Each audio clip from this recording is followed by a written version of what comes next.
चलिए एक बड़ी खबर से रूबरू करवा देते हैं। बड़ी खबर आपको बता रहे हैं, पानीपत में रबी सीजन में फसलों की बिजाई पिछड़ी है और ऐसे में डीएपी की कमी से फसलों की बुआई पिछड़ी। लक्ष्य के मुकाबले कई फसलों की बुआई पीछे रही है और ऐसे में अकेले गेहूं के बिजाई 87,000 हेक्टेयर पीछे रही। बड़ी जानकारी, पानीपत में रबी सीजन में फसलों की बिजाई पिछड़ गई है और ऐसे में डीएपी की कमी से फसलों की बुआई पिछड़ गई।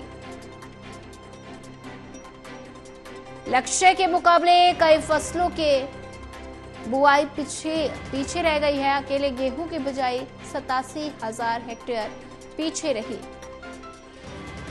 और वहीं से खबर पर ज्यादा जानकारी साझा करने के लिए हमारे साथ एसोसिएट एडिटर देवेंद्र कथुरिया जी जुड़ चुके हैं। देवेंद्र जी, पानीपत में रबी सीजन में फसलों की बिजाई पिछड़ गई है और ऐसे में अगर बात की जाए तो डीएपी का खाद का जो मुद्दा है वो काफी ज्यादा हरियाणा में गरमाया हुआ है और ऐसे में डीएपी खाद की कमी के चलते फसलों की बुआई जो है वो पिछड़ गई है।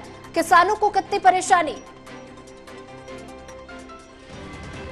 देवेंद्र जी, आपको आवाज आ रही है? जी जी जी। सोनिया, भले ही सरकार दावा करे कि डीएपी की कमी नहीं है, किसानों को मिल रहा है, थोड़ी कमी है लेकिन ज्यादा नहीं है, किसानों की जरूरत पूरी हो रही है।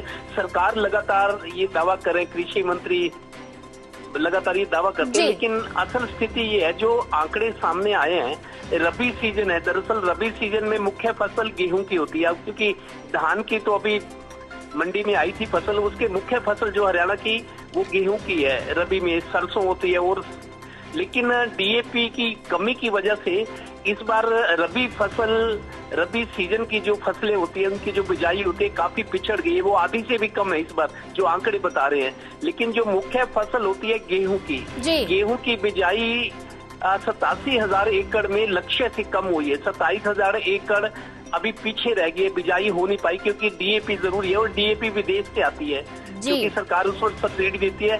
डीएपी की कमी की वजह से मुख्य फसल गेहूं की उसकी जो बिजाई 87,000 एकड़ अभी पीछे चल रही है। इसका असर ये रहेगा, कृषि वैज्ञानिक ये कह रहे हैं कि 25 नवंबर तक गेहूं की बिजाई जरूरी है। अगर नहीं हो पाती 25 तक, क्योंकि 25 तो आ गया, 24 तारीख है, और फिर पछेती किस्म होती है जो बाद में लगती है, तो गेहूं की पछेती किस्म ही किसान लगाएं। इससे और कोई रास्ता नहीं है क्योंकि डीएपी उनके पास है नहीं, जिनके पास नहीं है अभी आधी से भी कम मतलब फसलों की बिजाई हो पाई है डीएपी की कमी की वजह से। और अब लगता है कि गेहूं का जो लक्ष्य रखा गया था बिजाई का, उससे 87,000 एकड़ बिजाई कम हुई है। अब ये कमी कैसे पूरी होगी अब आने वाले दिन बताएंगे, लेकिन ये अब जमीनी हकीकत ये है कि डीएपी की कमी की वजह से फसलों की बिजाई प्रभावित हो रही है और बिजाई प्रभावित हो रही है तो फसलों का उत्पादन भी कम होने का आशंका है। जी जी, देवेंद्र कथुरिया जी, ज्यादा जानकारी साझा करने के लिए आपका धन्यवाद।